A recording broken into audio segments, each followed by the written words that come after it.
Disait en titre, l'affaire Simliwa Kossi Pacha, du nom de cet homme qui, de 2011 à 2012, a assassiné une dizaine de jeunes filles à qui il avait prélevé des organes, a connu son épilogue ce week-end devant la cour d'assises de Lomé.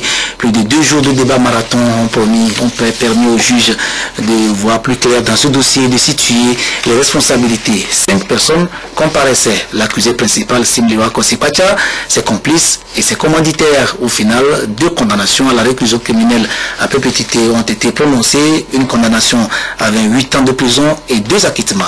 Comment procéder? Réclusion criminelle à perpétuité, c'est donc la peine prononcée à l'endroit des nommés Simliwa Kossi Pacha et Bruno Ama, accusés d'être les auteurs principaux de l'assassinat des jeunes filles entre 11 et 16 ans, dont les corps ont été retrouvés abandonnés sur plusieurs sites dans le canton d'Agoé-Nivé, courant 2011-2012. La cour d'assises, à travers son président, en a ainsi décidé après près de 48 heures de débat, mêlées d'interrogatoires à chacun des 5 présumés, des déclarations de témoignages et aussi des auditions des parents des victimes.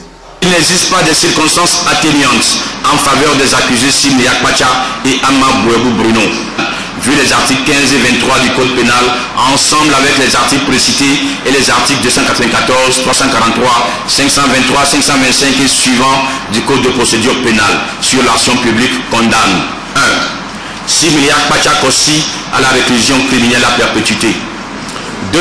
Ama Bouebou Bruno à la réclusion criminelle à perpétuité. Le co-accusé, le nommé Kiki Sama, est lui puni d'un emprisonnement de 28 ans, soit 25 ans d'homicide volontaire et 3 ans de complicité d'homicide volontaire.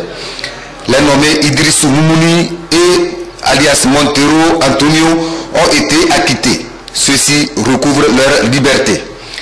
Une délibération qui requiert la satisfaction des avocats des parties civiles qui estiment que la justice a été rendue.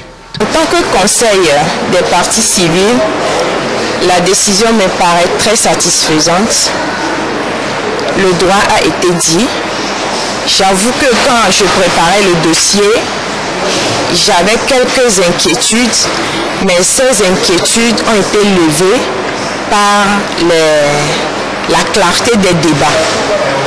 Et par rapport aux 2 qui ont été acquittés,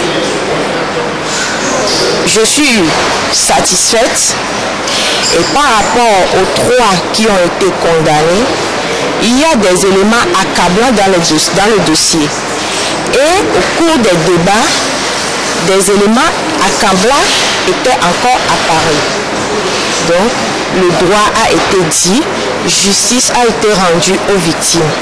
Les avocats défenseurs ont eux aussi donné leur point de vue sur la décision de la cour d'assises.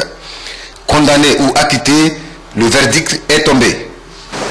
Je suis heureux pour le peuple togolais. Je m'incline toutefois en mémoire des victimes. Selon la même délibération, une somme de 30 millions de francs CFA devra être versée à chacun des parents des victimes et 10 millions de francs CFA aux rescapés par les condamnés sous forme de dommages et intérêts.